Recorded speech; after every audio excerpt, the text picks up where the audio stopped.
En esta sección de Fe y Psicología este martes queremos proponerles un tema muy importante para la familia. Hemos venido desarrollando una serie de temas que impactan la vida personal, incluso en el contexto de la fe, pero también a nivel familiar. Hoy queremos proponerles un tema que intentamos a través de la interacción con ustedes en los distintos espacios que genere aspectos positivos para la familia. El estrés familiar. ¿Cómo prevenirlo y cómo controlarlo? Claro, el concepto de estrés es muy conocido ya en la sociedad como aquella respuesta que el ser humano tiene ante ciertos estímulos que llegan a generar una especie de desorganización que puede ser física, emocional. ¿A cuántos nos han hecho evaluaciones porque presenta nuestro cuerpo exagerados dolores de cabeza, problemas gástricos, problemas de aceleramiento de la tensión? ¿Cuántas cosas suceden? Vamos donde el médico, nos hace los exámenes y resulta que no hay ninguna causa patológica significativa. ¿Y qué termina diciendo el especialista? Mire, considero que lo suyo puede ser una situación más de estrés. Y lo refieren al descanso, a alguna actividad física y en algunos casos al tratamiento psicológico. Bueno, eso es lo que hemos manejado a través del contexto laboral, a través del contexto interpersonal como el tema del estrés. Pero hoy en día se está trabajando mucho, se está reflexionando mucho sobre lo que llamamos estrés familiar. ¿Qué es en realidad o qué podríamos comprender en realidad por estrés familiar? Bueno, hay mucha reflexión al respecto, pero más o menos coinciden todos los teóricos al respecto, los que se dedican a este trabajo de lleno, coinciden que el estrés familiar es aquel desequilibrio que se vive en el seno de la familia a causa de la mala gestión de las tensiones personales, de las dificultades que no se pueden resolver, de las formas de trato indebido que se han convertido o culturalmente o familiarmente como una estrategia de presión o de tensión. ¿Cómo vive una familia estresada? ¿Cómo es una familia estresada? En este concepto, es decir, que vive un desequilibrio, que hay una falta de armonía por distintos factores. Bueno, la típica familia que cuando se reúne o cuando están a la hora de compartir, hay mucha tensión, hay mucho grito, hay frustración, no se piden, se gritan las cosas, hay mucho resentimiento, hay exagerado nivel de tensión, hay un nivel de trato inadecuado, maltrato psicológico. Sí, es curioso, ¿verdad? Quienes más amamos terminamos dañando, ¿verdad? Quienes más muchas veces dañados y no nos damos cuenta. Hay reacciones que justamente esas reacciones que no podemos tener en el trabajo porque ¿qué pasaría si ya reaccionamos mal o en otros ambientes? Bueno, en casa nos damos el permiso y la autorización de maltratar, de reaccionar. Entonces son conductas que generan justamente un desequilibrio. ¿Cuántos en casa alguna vez dijeron yo ya no aguanto estar acá? Algún día me voy a tener que ir, o algún día me voy a ir y ya no soporto. O, lo que es peor, quienes en su plena adolescencia o juventud han abandonado el hogar porque difícilmente se puede convivir con ese estado. No quiero decir con esto que se justifiquen las irresponsabilidades adolescentes o de jóvenes, no. Muchos de ellos toman la decisión a partir de las tensiones de ver a sus padres que aunque estén bajo un mismo techo y supuestamente una familia integrada, afectivamente están desintegrados. Y eso suele suceder. ¿A cuántos papás les hace falta comprender? ¿Cuántos padres, cuántas madres les hace falta comprender en realidad las distintas situaciones que pasan los niños, los adolescentes y los jóvenes? E incluso su pareja, sus familiares, su tío, su abuelo, quienes están ahí, que no son escuchados. Que por el activismo, que por las distintas ocupaciones o por las distintas tensiones que se viven, pues no se desarrolla una dinámica armónica en la familia y eso va a generar. Eso es lo que estamos intentando plantear en este primer momento. ¿Cómo es una familia que sufre el estrés familiar? Bueno, la familia caracterizada por las tensiones, por la desconfianza, por el maltrato verbal, por el maltrato físico.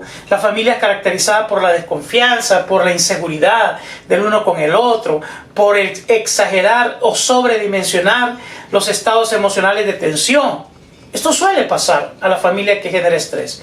La típica madre, aquella que viene de trabajar, o el padre, y tan solo abre la puerta de la casa, comienza a descargar y a decir qué barbaridad, en esta casa no se hacen las cosas, miren el desorden, miren aquí, miren allá, uno viene a trabajar y una cantidad de gritos y expresiones y tensión. Ciertamente en casa a lo mejor no se ha hecho lo que se esperaba, pero el método tensional que utiliza es diariamente lo mismo y no cambia, y termina ahí haciendo las cosas o él haciendo las cosas y nadie aprende nada nuevo.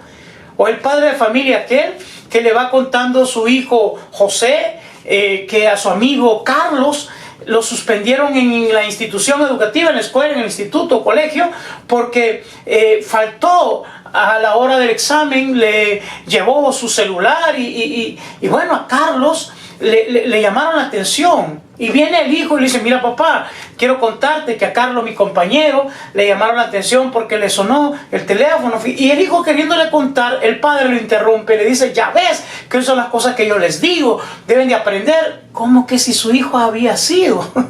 Y el hijo dan ganas de decirle a papá: papá, ¿y por qué me regañas a mí? ¿Por qué no le dices, vas y le dices a Carlos si quieres? Te estoy contando algo que es parte de mi confianza, es algo que te estoy diciendo que me pasó. No que tengas que desarrollar una reacción de este tipo. Bueno, ¿qué pasa con ese hijo? Termina concluyendo: ¿para qué le cuento a mis papás mis cosas si ya sé la reacción que van a tener?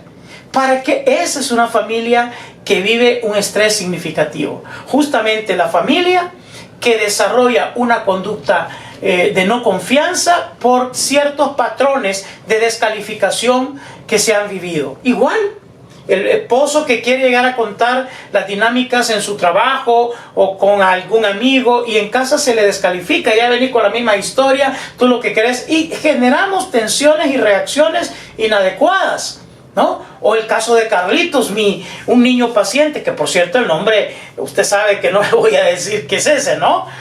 Usando un nombre distinto. Carlitos, el niño aquel, de padres católicos, el niño ya estaba yendo a su educación en la fe, y pues su madre, a la hora de la tarde, ya después de que almorzó, había estado en la escuela, y el niño pues tenía que hacer las tareas. Pero después de comer se puso a jugar Carlitos ahí en el piso.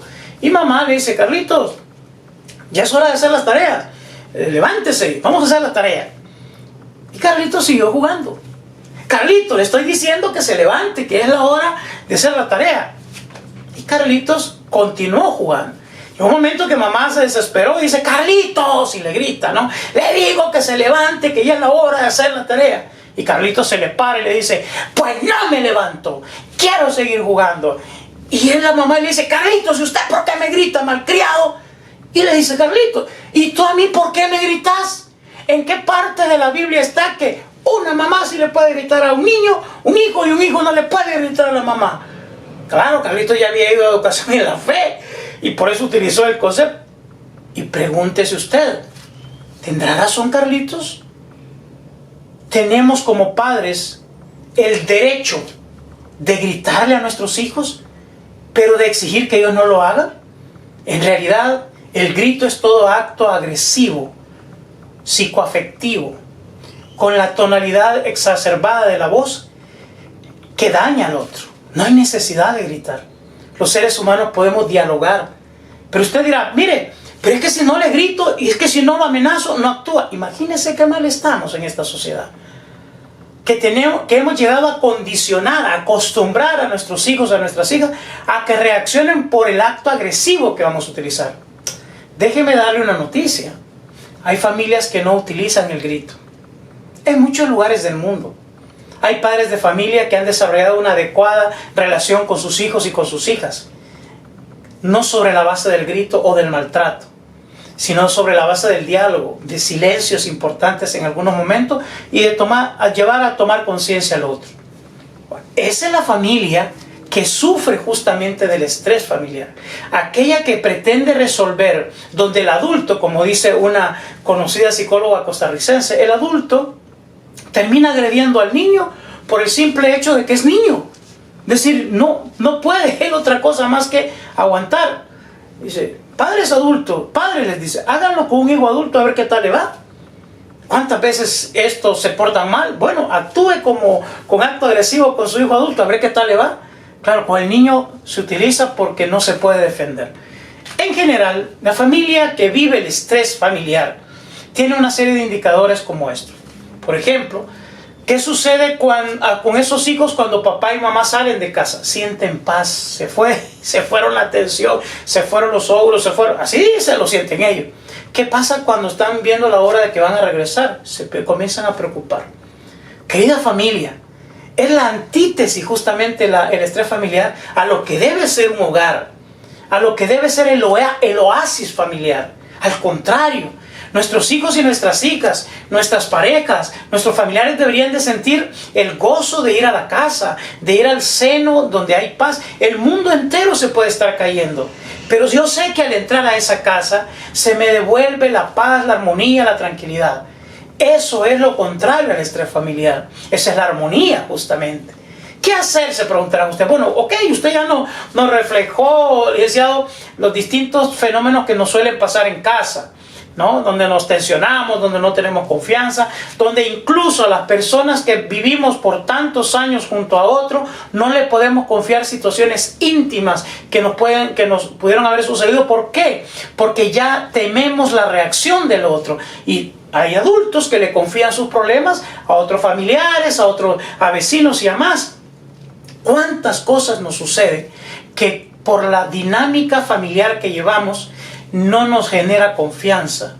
¿Cuántos nuevos adultos, ojo padres de familia que ahora son abuelos incluso, cuántos de sus hijos adultos han llegado a decir, a lo mejor a usted no se lo han dicho, pero ellos sí lo han compartido: era imposible con mi mamá, era imposible con mi papá, era imposible con mi abuelo, con mi tía. El día que yo me casé y salí de casa, me di cuenta que había otra forma de ver y de vivir las cosas. Ahora encuentro en mi nueva familia una realidad distinta. No quiero repetir el patrón en el que a mí me educaron.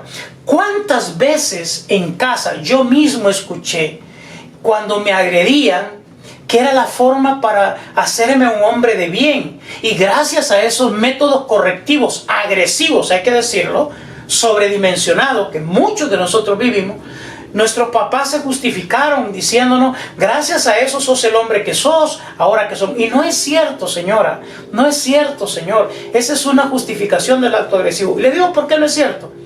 Porque yo he conocido, desde mi pareja, desde mi esposa, desde familiares de ella, familiares cercanos, amigos de fuera, de iglesia incluso, a quienes no los educaron ni los maltrataron como algunos nos lo hicieron. Amo a mi madre, que aún tengo la dicha de tenerla. Mi padre ya está en la casa del padre, pero yo lo he dialogado. ¿Por qué no usaron ese método que otros vivieron y que son gente de bien y que son gente recta y que son gente buena y que son profesionales, sanos y saludables? ¿Por qué no usaron ese método con nosotros como familia? ¿Por qué tuvieron que usar el método agresivo que se justifica diciendo, es que gracias a eso sos un hombre bien? No es cierto. Eso es como cuando que yo estuviera en mis 8 años, que recuerdo un castigo sumamente injusto que ni lo merecía.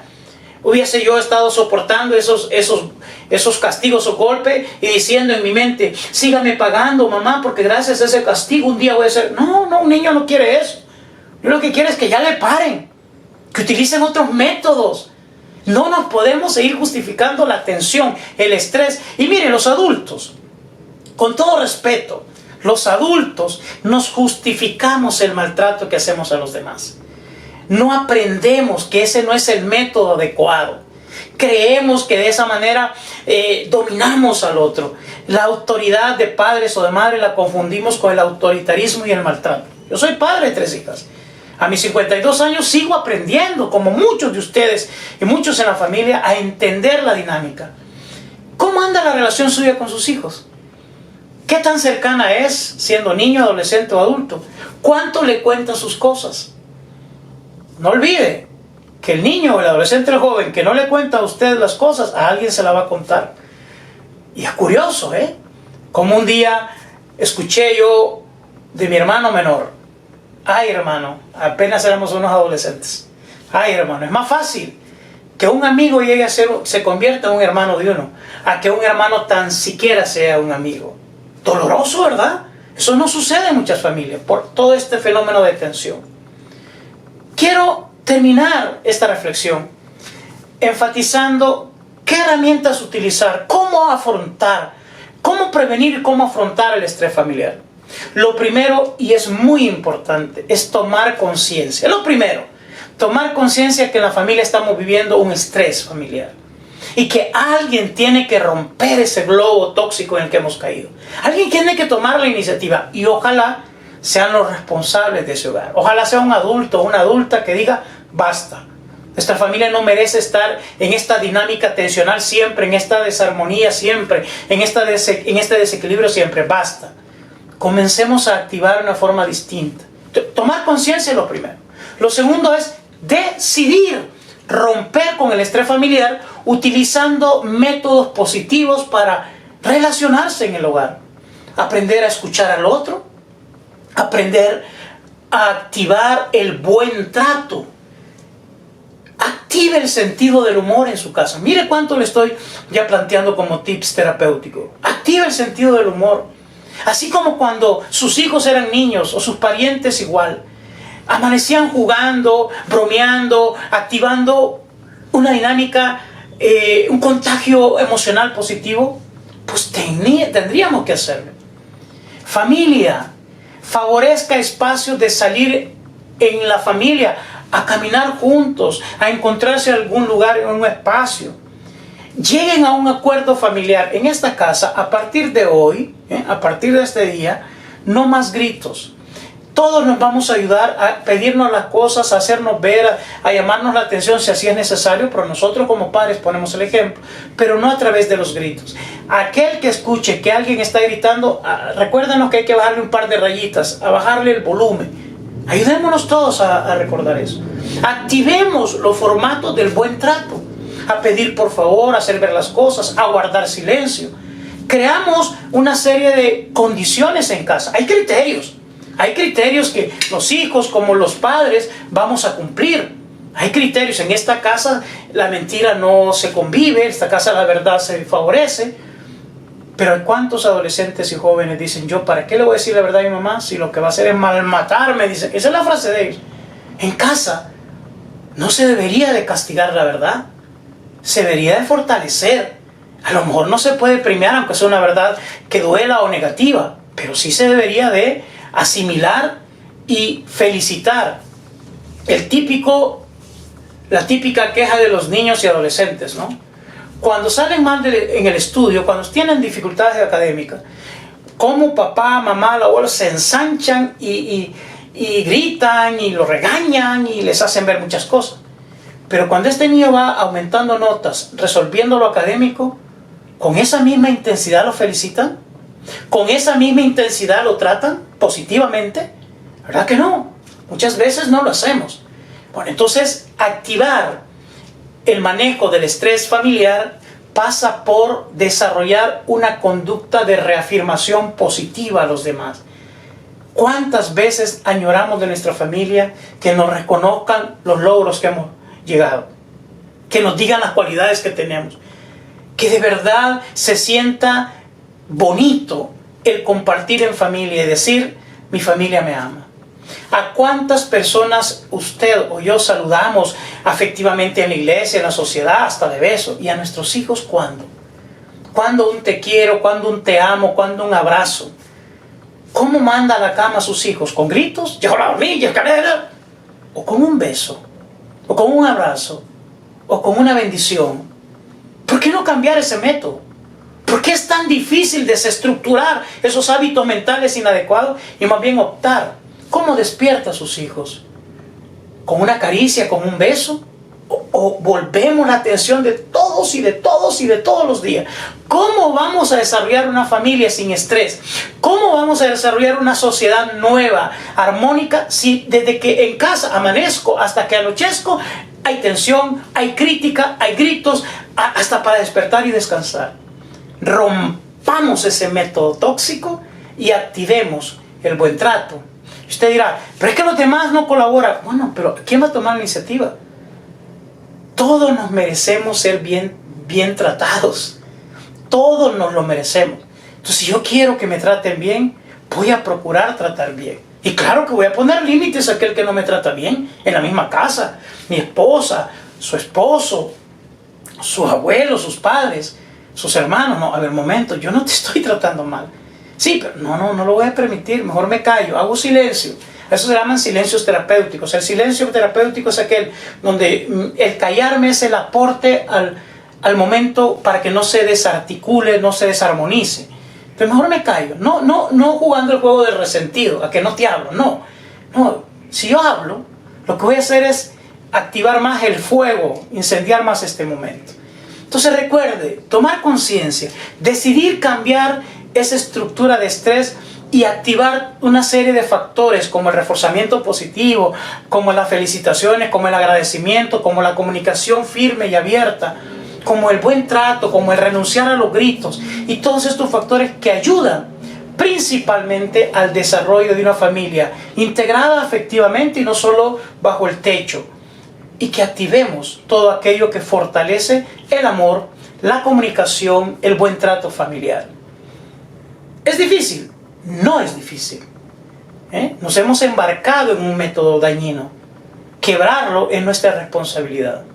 ¿Por qué no es difícil? Porque lo vamos a hacer con los seres que más amamos, ¿no? Como aquel esposo que nunca fue afectivo con su esposa, que fue frío, que toda la vida. Le sucede algo a la esposa, ni Dios lo quiera, y ahí en ese momento quiere recuperar lo que nunca fue. Ahí sí hay un abrazo, ahí sí hay un beso. Yo no quiero que te pase nada. Pero si a diario lo podemos hacer, si a diario podemos tener el mejor gesto. Y cierro con esto. Querido esposo, la meta en la vida desde el punto de vista psicológico es que tú y yo nos convirtamos en la versión de esposos que nuestras esposas merecen. Queridas esposas, la meta del proyecto de vida familiar que rompe esta dinámica de estrés consiste en que usted se convierta en la esposa, pero lo realice, lo disfrute, no como personalidad complaciente, sino como autorrealización, que se convierte en la esposa que su esposo merece. Y ambos nos vamos a convertir en los padres que nuestros hijos y nuestras hijas merecen. Nos ponemos de acuerdo en eso. Hijos e hijas, conviértanse ustedes en los hijos que sus padres se merecen. Nos encontramos en la próxima franja de fe y psicología. Hasta la próxima.